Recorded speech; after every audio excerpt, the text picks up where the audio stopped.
Bonjour à tous, c'est Thibaut, j'espère que vous allez bien. Aujourd'hui on se retrouve pour une toute nouvelle vidéo. Aujourd'hui, voilà, je teste un nouveau plan de caméra, je me dis que ça peut être intéressant aussi, assis. On verra ce qu'il met entre debout et assis, mais je me dis pourquoi pas tester. Aujourd'hui on va parler d'un manga, du manga Hell's Paradise. Kazé m'a envoyé toute la collection de Hell's Paradise, j'ai fini le manga. Et c'est incroyable, tout simplement, il n'y a pas d'autre mot pour décrire ce manga. Peut-être une de mes meilleures découvertes de l'année 2021. Il y a un animé qui a été annoncé, il fallait que je vous en parle. On est donc parti, générique.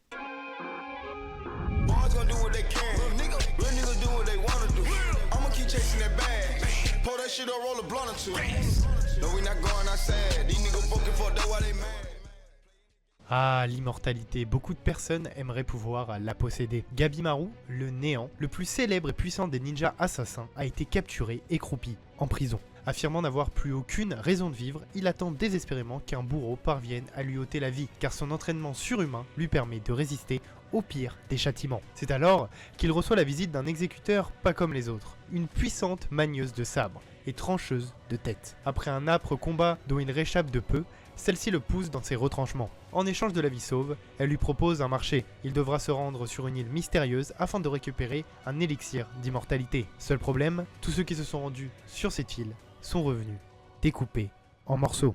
Donc en fait, quand Kazé m'a envoyé la collection, il m'a envoyé petit à petit donc des tomes. Ce qui m'a tout de suite marqué, c'est le sentiment addictif qu'on a envers ce manga. J'ai commencé les 4 premiers, j'avais envie de lire toute la suite immédiatement. C'est une histoire qui se lit assez rapidement et pourtant c'est assez dense. Et c'est cette dimension, cette nuance qu'il y a entre, voilà, l'histoire qui est assez dense, qui se passe sur 2-3 jours comme je vous l'ai dit, et en même temps cette addiction que tu vas avoir à vouloir lire très vite.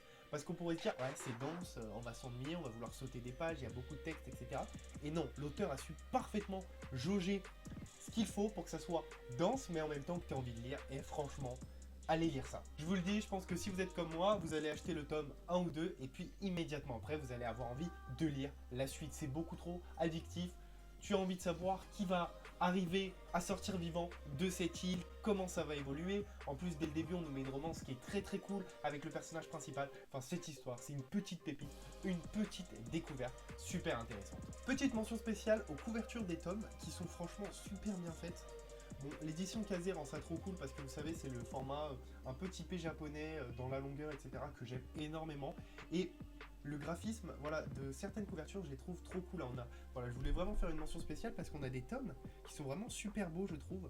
Enfin, les couvertures rendent ça très très sympa. Ça se termine en 13 tomes, donc franchement ça se lit super bien. Si vous voulez découvrir cette petite série, avant voilà la future adaptation, n'hésitez pas à aller lire ça. Du shonen, des ninjas, de l'aventure, de l'immortalité, il y a tout ce qu'il faut dans cette histoire, tout bonnement, incroyable. C'est une de mes meilleures découvertes, je suis complètement tombé amoureux de cette série, donc n'hésitez pas à aller lire ça, vous procurer ça en librairie.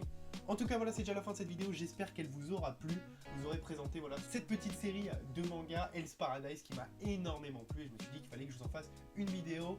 Merci d'être de plus en plus nombreux sur cette chaîne, il y a plein de choses qui arrivent. N'hésitez pas à aller me suivre sur Twitch, je fais des lives une fois par semaine. Je vous dis à bientôt pour une nouvelle vidéo. C'était Thibaut, ciao ciao.